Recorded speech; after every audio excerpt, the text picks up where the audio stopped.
Hey, welcome to today's professional development where we're talking about career technical education, and we have one of our award-winning teachers, Jennifer Crutchfield, who's going to spend some time with us to talk about career technical education.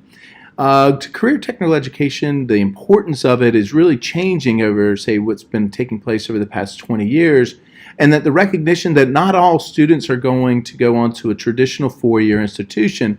One of the things that's really changing for the positive is that we're starting to move away from sort of any negative connotations that might be associated for students who want to pursue those career technical education fields. And so Jennifer's with us today. She does a wonderful job in teaching her classes and being able to, she's going to share some teaching tips with us. So thanks, Jennifer, for coming. We really appreciate it. Well, I've been teaching career technology now for right at 13 years, and so one of the first things I've tried to instill in my students and tried to create those relationships with them is that I'm on your team, and I'm here to work with you and help you find what I call career success. And so you mentioned that maybe not every student is headed towards maybe a traditional four-year institution, but everyone has an opportunity through career technology to get additional training, even at the high school level, or seek out those potential careers that they could find personal success, career growth at. And so we're always, the big vision is what is going to make you tick? What is your love? What is your vision for your future? It may be 4 years, it may be 2 years of a trade school, it may be an internship or some other type of format of training, but every student has the potential to gain access to high quality learning experience through access, and then bridging the gap to say these are some potential careers that might fit who you are as a person. And so I think, like you said at the beginning there, it was how can we get on team or get everybody on board to show that we're moving forward, moving the kids forward. So, for example, I'm teaching an online web-based forestry class, and so it's really a forestry 101 class if you were to kind of put it in a collegiate name on it. And so it's introductory level course, and so there are some challenges with teaching some of the hands-on applications that I might traditionally teach in a typical agriculture class that I now instruct face-to-face with face-to-face students. But what I found is those entry-level courses that Access offers allows students an opportunity to look at their potential for career success. So they may not necessarily learn all of the trade items needed to be a forester, but they get a taste test along the way of what it might be to be a logger or a forester. And I'm sure you could apply that to another type of class. I know there's a career preparedness class. So what does it take to write the proper type of business letter or the proper type of resume? It's a quote-unquote taste test or an opportunity to look at the potential for career success for those students in the career tech realm. So challenging to get some of the hands-on applications. We do have many different hands-on labs throughout the particular forestry class I teach. I can't speak for other career tech classes online, but I know that that's a critical part of any career technical education, is having that hands-on learning so that that student can move forward to see what their potential would be in that career. Well, as a teacher, I am always learning, so I don't ever take my eye off of what the vision is for the industry. So for example, I'm either going to professional development as a teacher in a related field, so I'll go to maybe a county extension master gardener meeting. I might go to a forestry meeting or a landscaping meeting, even though it may not be directly related to the content. I'm still gaining information that might be viable that I can share with my students. And so another example is we just had a farm safety day in my agriculture classroom. And so I spoke directly with the county forester here from Tuscaloosa County, and he spoke all about chainsaw safety face-to-face with my face-to-face students. And I will take some of those taste bites back, and I hate to keep using taste tests and taste bites back to students, but I think as much as you can, take those integral parts of face-to-face learning experiences back to a virtual classroom. That's critical. And so students can actually see a connection. So for example, Bibb County is hosting a a fire aware program in March. I think it's like first or second week of March. And it just came across the Foresters Facebook page. Well, I'm going to share that this week with my students. And so then I've made a connection with local industry, local business and industry, local people that are here to help students, and then they can make the choice if they want to take their families or engage themselves into a face-to-face experience. So I'm trying to evolve the course as it moves through. Now, is it perfect? Is every student going to look at that link and go, oh my gosh, I can't wait to go to the FireWise 2017 program hosted in Bibb County? But they've been informed. They've been taken to the well. They've been shown, here's some opportunities for you, and they can choose to get engaged or involved. But this sounds very similar to anybody's face-to-face class. I mean, you can bring resources in. Sure. You can inform your students. I've Absolutely. taught government before, and I've brought in voter registration Sure. forms. I've put in their hand and shared voting drive information.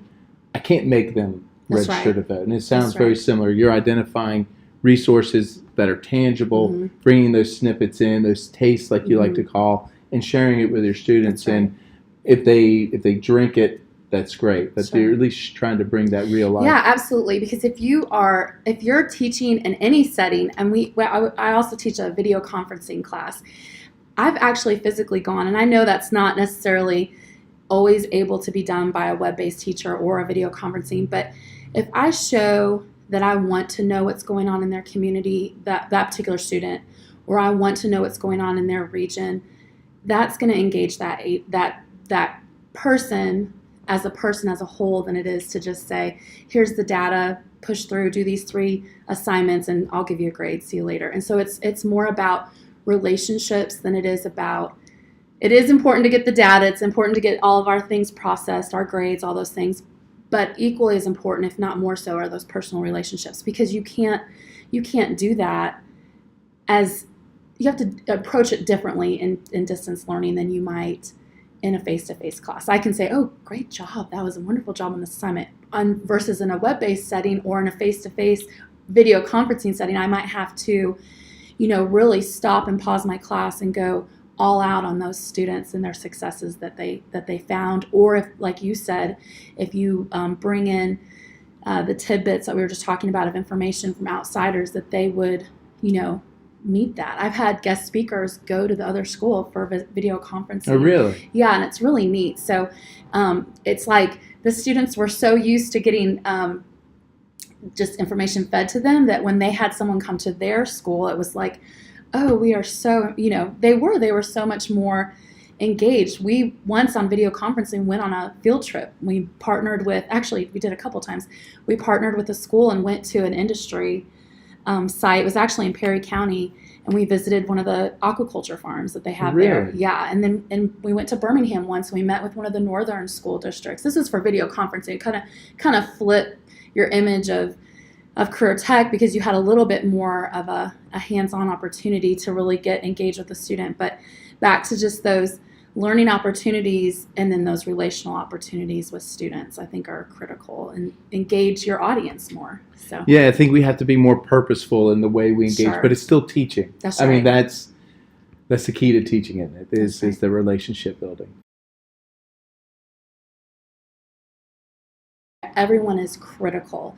And so respecting facilitators, respecting the fact that they may be a librarian, they may be a teacher that's got 6 or 7 other classes going on, they may be a person that's hired just to be a facilitator. So being aware of who they are in the school and what their responsibilities are, I think number one are very important, because everyone's valuable, and we need to know what is on their plate in addition to these access classes, because many times it may not just be that they are sitting there trying to get the students engaged. So that's critical to know how many other things that person has, and that they're not just there to, every little email you send out, they're going to stop. That you need to know what's going on their end. What can you pull from their day? Are they sick? Is their kid sick? What's going on with them? So again, back to those relationships.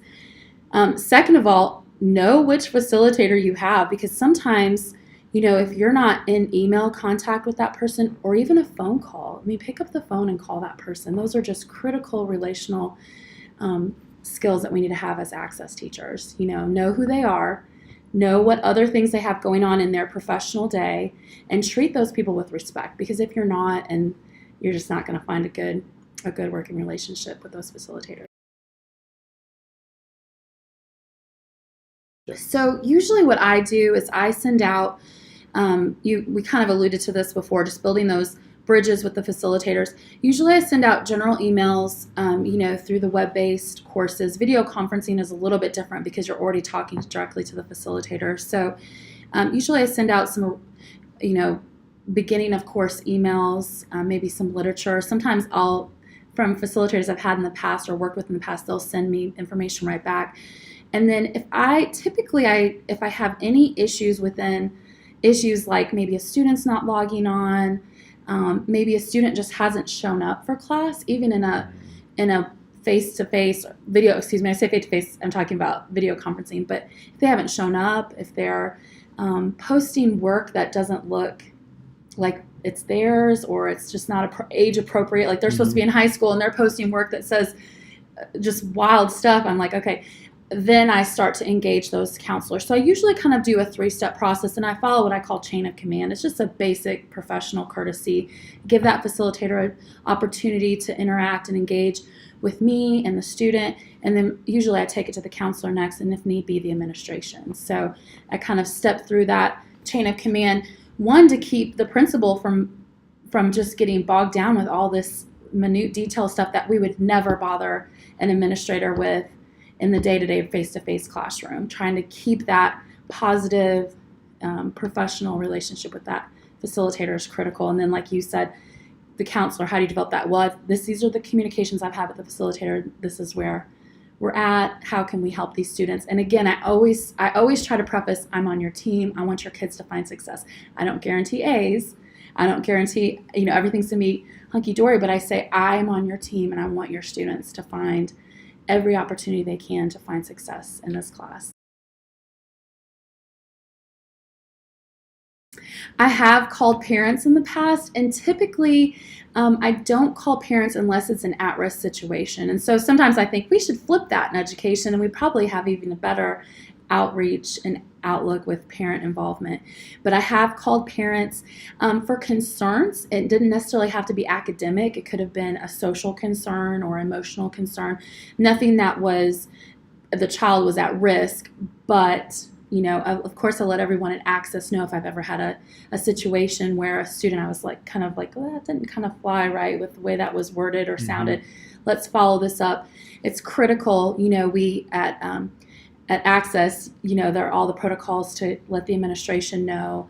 Of course, let any at-risk situation immediately needs to be dealt with. And that's why, you look and you say, oh, 24 hours, that's crazy for an email. That is critical, because think if I called you on the phone, I would expect you to answer, and if we don't get those kids' emails back in 24 hours, or even 5 hours within that school, that school, you could say 8 hours, that school period, that they know that you're engaged with what they need and how to help them.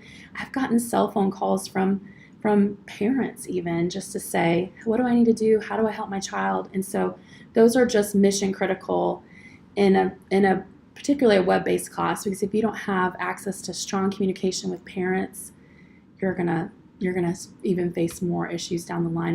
If the parents don't at least know what's going on, if you have an at-risk situation or a struggling student, maybe the teacher, like I myself haven't necessarily made every single parent contact. I've had administrators say, I will make this call for you.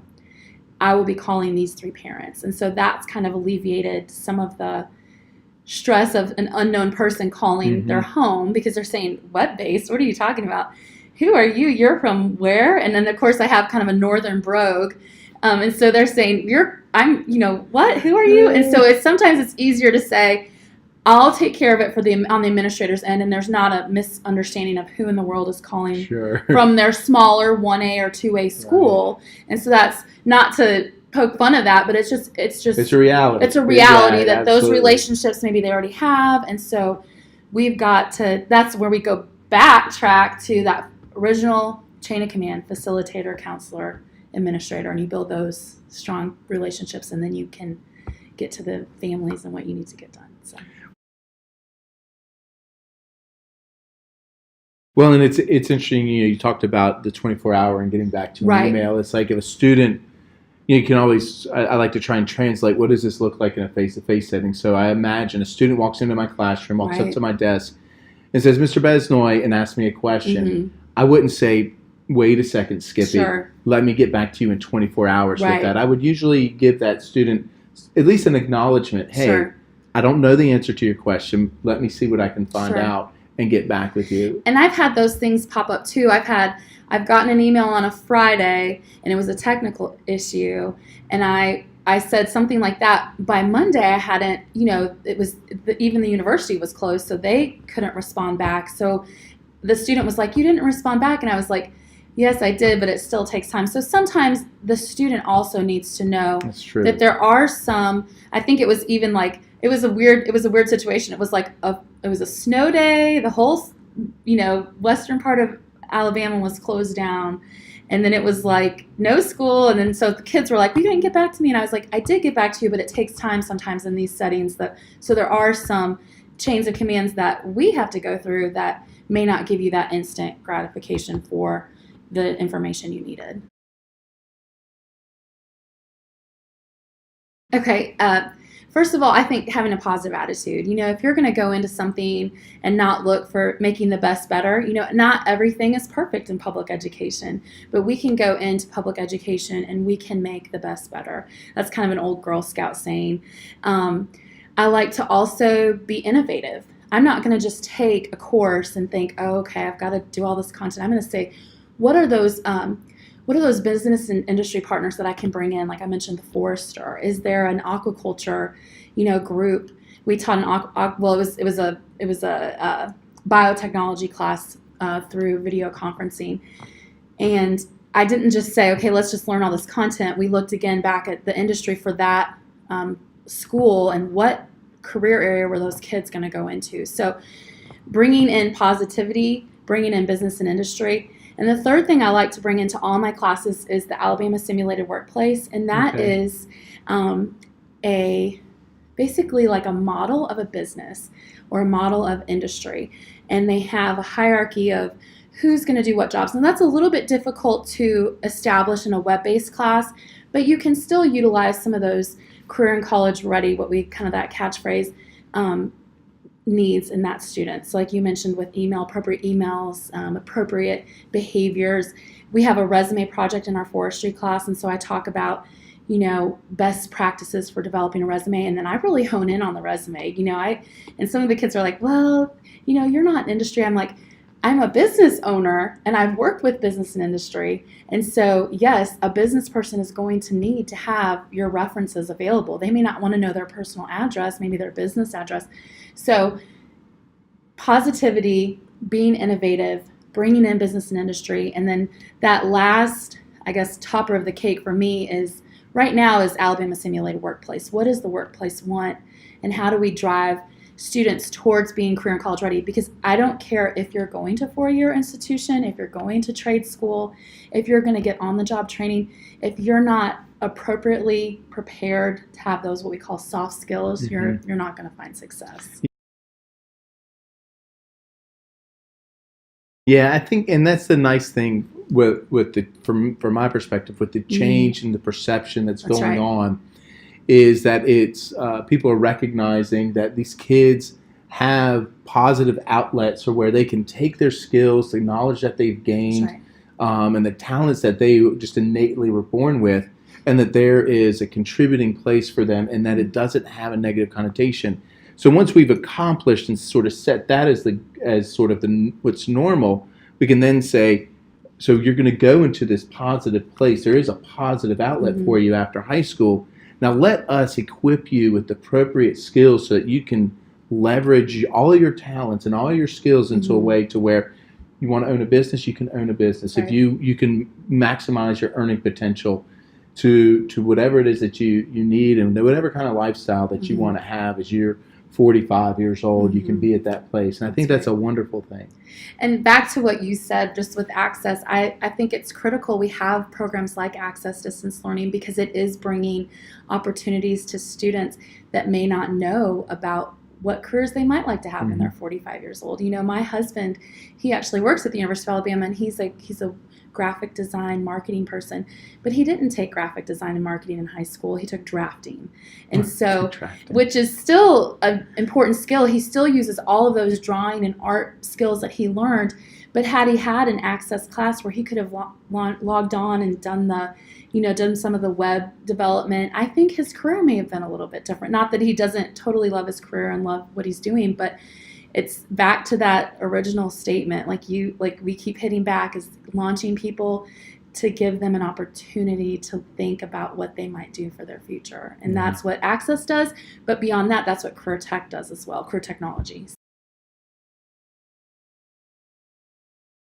I appreciate what Access has done at our school.